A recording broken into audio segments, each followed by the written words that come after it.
Welcome to my channel English with Anas.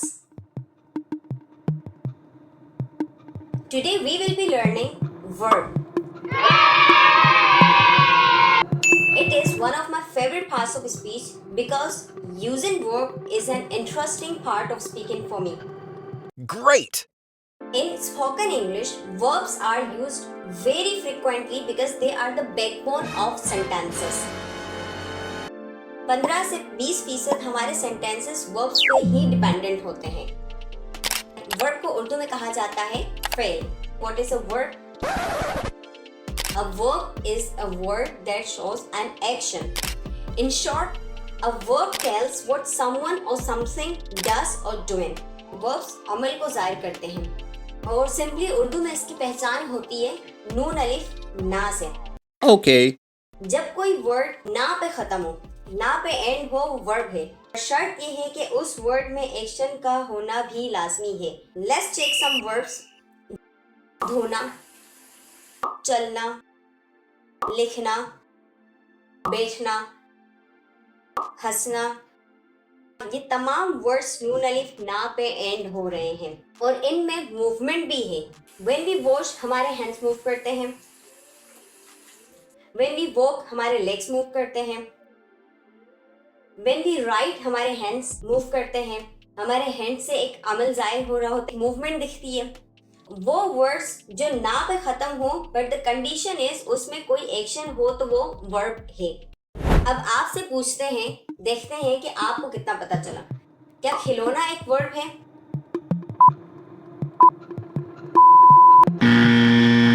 नहीं, because it is a noun. खिलौना एक चीज का नाम है तो ये नाउन है.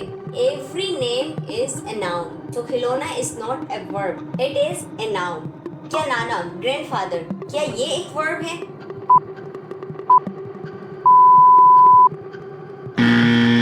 नहीं, because it is a noun, क्योंकि इसमें कोई एक्शन नहीं हो रहा.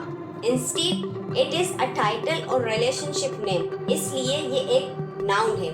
Verbs play very important role in our sentences. Without verbs हम अपना सेंटेंस कंप्लीट नहीं कर सकते. ये समझिएगा जैसे कि गाड़ी को चलने के लिए एक इंजन की नीड होती है, बस उसी तरह से किसी भी सेंटेंस को कंप्लीट करने के लिए हमें एक वर्ब की जरूरत होती है. इंग्लिश ग्रामर में सैकड़ों हजारों वर्ब्स हैं. अलग अलग तरीकों से अलग अलग सेंटेंसेस में यूज होते हैं. आई होप आपको वर्ब्स में कोई कंफ्यूजन नहीं रही. अब देखते हैं इसकी forms. Basically it has 3 form. Present form जिसे बेस्ट फॉर्म भी कहते हैं, पास्ट फॉर्म जिसे सेकंड फॉर्म भी कह सकते हैं, and past participle form which can also be called the third form. कुछ वर्ब्स रेगुलर होते हैं तो कुछ वर्ब्स इर्रेगुलर होते हैं. रेगुलर वर्ब्स वो होते हैं जिनकी past form and past participle form में ईडी आ जाता है. जैसे कि प्ले. प्ले की पास्ट फॉर्म प्लेड है और पास्ट पार्टिसिपल फॉर्म भी प्लेड है. वॉच. वॉच की पास्ट फॉर्म वॉच्ड है, ईडी लगा देते हैं, एंड पास्ट पार्टिसिपल फॉर्म भी वॉच्ड है. Let's take some more examples of regular verbs. These are also regular verbs because इनकी past and past participle form में ed है.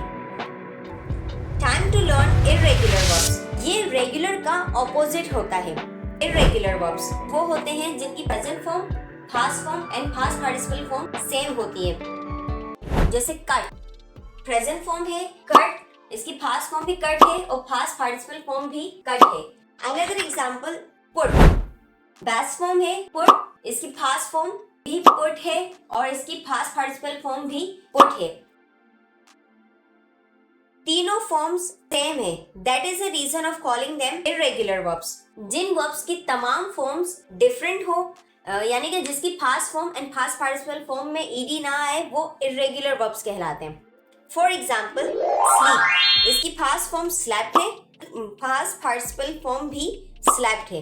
ये एक irregular verb है. ये irregular verb इसलिए है क्योंकि इसी सेकंड एंड थर्ड फॉर्म में ed का इजाफा नहीं हुआ. आज का टॉपिक खत्म करने से पहले कुछ टिप्स दे देती हूँ. टिप नंबर 1, अगर कोई वर्ब ई पे खत्म हो, इसकी सेकंड एंड थर्ड फॉर्म बनाने के लिए सिर्फ डी लगाएंगे. जैसे लव. लव ई पे खत्म होता है, इसकी past form and past participle बनाने के लिए सिर्फ लगेगा डी. सॉल्व. ये ई पे खत्म हो रहा है, इसकी सेकंड फॉर्म और थर्ड फॉर्म बनाने के लिए लगाएंगे डी.